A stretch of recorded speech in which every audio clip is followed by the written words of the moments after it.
Bismillahirrahmanirrahim. Assalamualaikum warahmatullahi wabarakatuh. Alhamdulillahi rabbil alamin. Wassalatu wassalamu ala asrafil anbiya'i wal mursalin, sayyidina wa habibina Muhammadin wa ala alihi wa sahbihi ajma'in. Ashhadu an la ilaha illallah wahdahu la syarika lah wa ashhadu anna Muhammadan abduhu wa rasuluh sallallahu alaihi wasallam. Qala Allah ta'ala fi kitabihil karim, a'udzu billahi minasy syaithanir rajim. Bismillahirrahmanirrahim. Yauma la yanfa'u malu wala banun illa man atallaha biqalbin salim. Shadaqallahul azim. Ma'asyiral muslimin, bapak-bapak, ibu-ibu, jamaah zuhur rahimani wa rahimakumullah. Bersyukur kita kepada Allah dengan mengucapkan alhamdulillahi rabbil alamin. Pada siang yang berbahagia ini, dengan izin Allah, kita telah dapat melangkahkan kaki dan mengayunkan tangan datang ke rumah Allah, melaksanakan ibadah kepada Allah Subhanahu wa taala.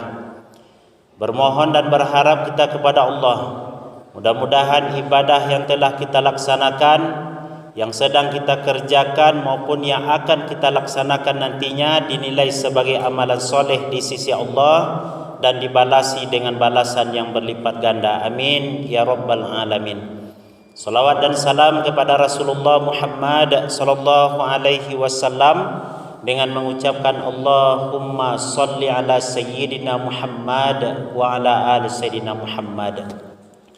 Bapak Ibu jamaah yang dimuliakan oleh Allah Subhanahu wa taala, di dalam Al-Quran surah Asy-Syu'ara ayat yang ke-88 dan 89, sebagaimana yang telah kita bacakan di awal tadi, a'udzubillahi minasyaitonirrajim, bismillahirrahmanirrahim.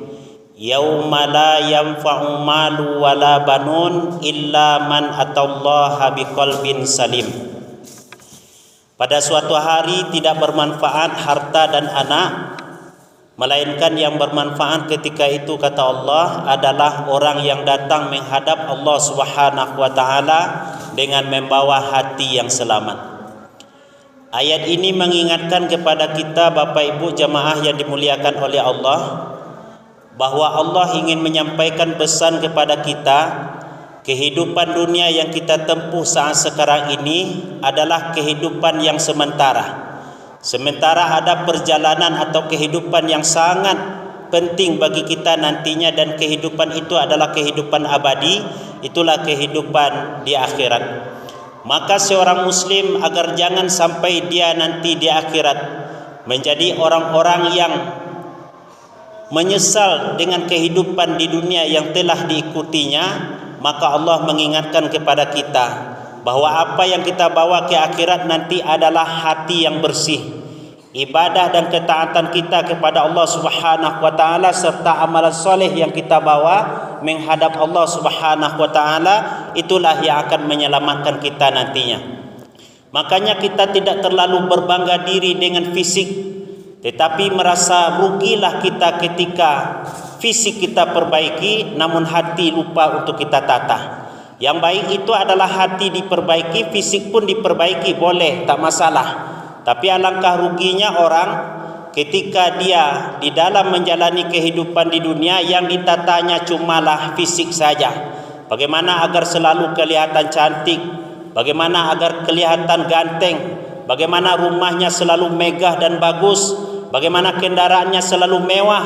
Tetapi kalau lupa menata hati dalam perjalanan kehidupan di dunia, harta yang banyak, rumah yang megah, itu semua akan kita tinggalkan dan kita tidak akan membawa apa-apa di saat lupa ibadah kepada Allah Subhanahu wa taala. Innallaha la yanzuru ila suwarikum wala ila amwalikum. Allah pun tidak melihat kita kepada harta dan bentuk kita, walakinnallaha yanzuru ila qulubikum wa a'malikum. Tetapi yang dilihat oleh Allah adalah bagaimana kita dalam perjalanan kehidupan ini bisa menata hati kita untuk selalu dekat dengan Allah serta meningkatkan amalan soleh kepada Allah Subhanahu wa taala. Maka kita selalu berdoa kepada Allah, ya muqallibal qulub, wahai yang maha membolak-balikkan hati, sabbit qalbi ala dinika wa ala ta'atik. Tetapkan, kokohkan, istiqamahkan hatiku untuk selalu berada di jalan-Mu ya Allah. Inilah yang kita minta kepada Allah Subhanahu wa taala, agar perjalanan kehidupan kita di dunia ini benar-benar jalan yang selamat. Bukan hanya kehidupan di dunia ini kita berbangga dengan keselamatan sementara, namun keselamatan yang abadi yang membuat kita menuju surganya Allah justru malahan terkendala nantinya. Maka Allah mengingatkan kepada kita melalui ayat yang telah kita bacakan tadi, jangan sampai harta, jangan sampai anak, jangan sampai pangkat jabatan melupakan kita untuk membawa bekal yang sangat utama, ketakwaan kepada Allah. Allah pun juga mengingatkan kepada kita, wa tazawwadu fa inna khairaz zadi taqwa. Berbekallah kamu, kata Allah, karena bekal yang paling terbaik itu adalah ketakwaan kepada Allah Subhanahu wa taala. Bekal yang takwa tidak akan mungkin lahir daripada sesuatu yang hanya asal-asalan. Tidak akan mungkin hadir dari sesuatu yang hatinya tidak bersih kepada Allah. Maka para ulama mengisyaratkan kepada kita agar hati kita selamat dalam kehidupan dunia dan akhirat nantinya. Agar kita selamat dalam menempuh perjalanan dunia ini, maka silahul qalbi fi sittati asya. Perbaikilah hati dengan 6 perkara, kata ulama. Pertama adalah qiraatul Quran bitadabbur. Rajin selalu membaca Al-Quran dalam menjalani kehidupan kita ini. Al-Quran yang kita baca setiap hurufnya itu adalah pahala di sisi Allah. Al-Quran yang kita baca ternyata adalah penerang jalan dalam kehidupan di dunia ini dan juga di akhirat nantinya di sisi Allah Subhanahu wa taala untuk kita. Dan Al-Quran juga nanti di akhirat akan memberikan syafaat di sisi Allah Subhanahu wa taala untuk kita yang membacanya di dunia. Iqra'ul Quran, bacalah Al-Quran, kata Nabi, fa innahu ya'ti yaumal qiyamah syafi'an li ashabih. Karena Al-Quran akan datang nanti pada hari kiamat menjadi syafi', menjadi penyelamat, menjadi penolong, menjadi sahabat bagi orang-orang yang telah membacanya dalam kehidupan di dunia ini. Kita luangkan waktu untuk selalu membaca Al-Quran. Walaupun tak banyak yang kita baca, tetapi hati kita selalu hidup kepada Allah dengan Al-Quranul Karim. Ahabbul a'mal ilallah atwamuha wa in qalla. Biar amalan sedikit, kata Nabi, tapi rutin kita lakukan sampai kematian datang kepada kita, itu lebih baik dan lebih dicintai oleh Allah Subhanahu wa taala. Masyarul muslimin, jamaah yang dimuliakan oleh Allah Subhanahu wa taala, ini yang harus kita lakukan agar selalu menyediakan waktu untuk membaca Al-Quran, agar hati kita selamat dalam perjalanan di dunia dan juga nanti dalam perjalanan di akhirat. Yang kedua adalah khala'ul batni, mengosongkan perut. Maknanya adalah sering kita melakukan puasa. Apalagi kita sekarang ini berada di dalam bulan Zulqa'dah. Bulan Zulqa'dah termasuk salah satu dari 4 bulan haram, yang mana kalau kita lakukan ketaatan kepada Allah Subhanahu wa taala menurut ulama adalah al-amalus salihu fiha a'zam ajran indallah. Amalan soleh yang kita lakukan di dalam 4 bulan haram khususnya itu dilipat gandakan kebaikannya di sisi Allah, termasuk halnya kita melaksanakan ibadah puasa. Dan juga dengan mengosongkan perut, artinya tidak terlalu banyak makan, juga akan menghidupkan hati kita di sisi Allah. Tapi hanya pikiran perut, isi perut penuh terus, maka tidak sedikit yang membuat orang malas beribadah kepada Allah Subhanahu wa taala.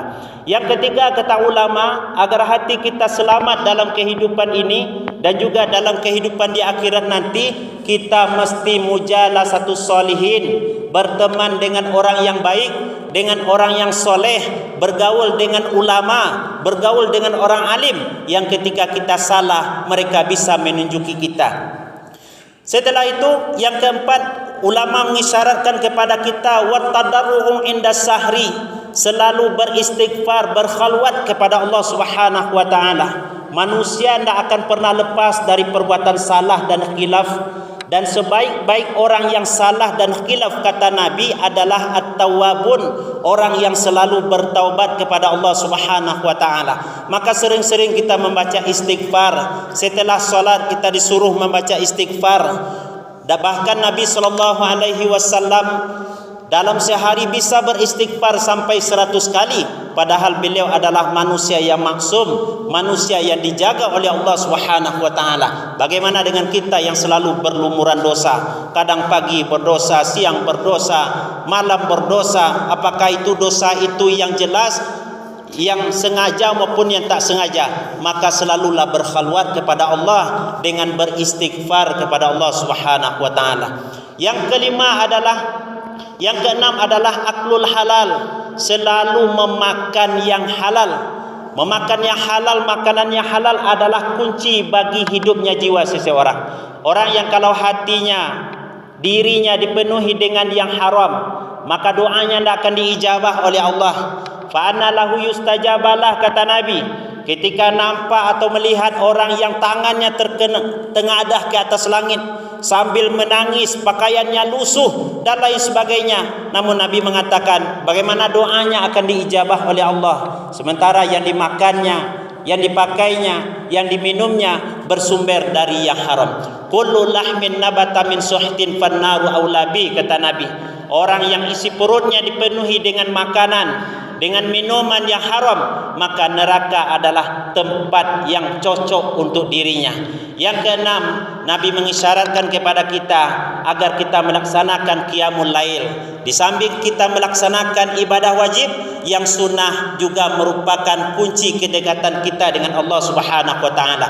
Yang sunnah merupakan bukti bahwa kita cinta kepada Allah dan Allah pun mencintai kita. Yataqarrabu ilayya bin nawafil. Di antara bukti cinta seseorang kepada Allah, dia melaksanakan yang sunnah yang diperintahkan oleh Allah Subhanahu wa taala. Mudah-mudahan melalui 6 langkah ini bisa senantiasa menghidupkan hati kita agar kita tidak tersesat dalam melaksanakan atau menempuh perjalanan dunia dan akhirat. Perbanyak maaf, billahi taufik wal hidayah. Wassalamualaikum warahmatullahi wabarakatuh.